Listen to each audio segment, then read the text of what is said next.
All right. Took a week off for Thanksgiving. Time to get back on the horse.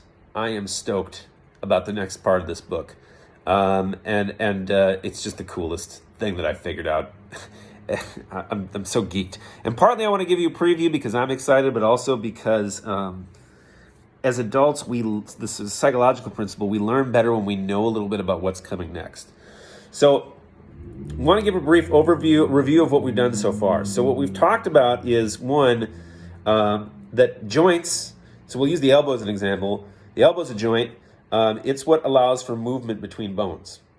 Then there's muscles behind the joint that are engaged to move or hold that joint in place. So when I pull the forearm up with the elbow joint, it's the biceps doing the pulling. And then when I hold it up like this, it's the biceps holding it. And so the other thing that we want to remember is that we're trying to feel muscular exertion behind the joint. And then the third thing is that when we go back down, as we come up, the triceps are supporting this motion, so there's a little bit of exertion, but it's negligible. Once you bring it back down, you can either use the triceps to pull it down, like if you were doing a tricep extension, like you're pulling weights downward, or you can use gravity to just let it fall, right? And so gravity is this third and external force that has an impact, and it can be helpful or it can get in the way if you're not aware of it and don't know how to I wouldn't say control for it, account for it is a better way of putting it.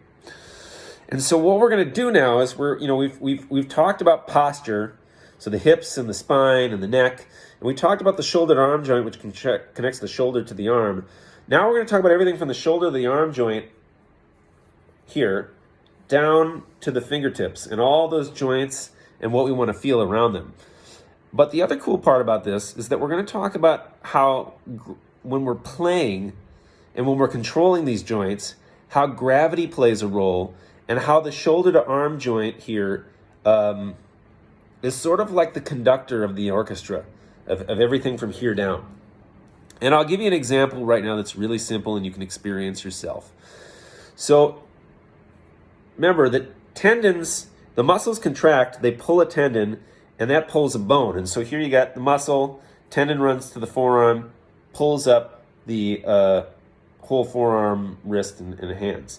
In the case of the fingers, the tendons, the muscles that operate the fingers run through the forearm, and those tendons go through the wrist. And so you have two options. One, you can either move the fingers together and in, and then out and apart with the fingers themselves and their muscles and tendons. Or you can leave the finger muscles totally relaxed and use the wrist joint. And because those tendons run through there, as you bring the wrist down, it splays the fingers apart and extends them out. And as you pull them in, it pulls the fingers together and brings them in towards the palm. And the reason this matters, there's more on this, and we're going to dive more and deep into it in the next videos. But the thing I want to kind of explain now is that in addition to the movements and feeling, there's this third thing, which is how do we use gravity? And the wrist is a great example because if you let it hang like this, gravity is lining the whole forearm and wrist in alignment. If you just let it hang naturally. As you bring it up, I'm not doing any muscular exertion. It's just gravity pushing the wrist down. And the implications of that on the fingers and how we play and how we move and set up with the guitar are a big deal. Because basically what the virtuoso guitarists are doing, and I think other instrumentalists as well, like upright bass and violin, is they're controlling a lot of things with this shoulder to arm joint.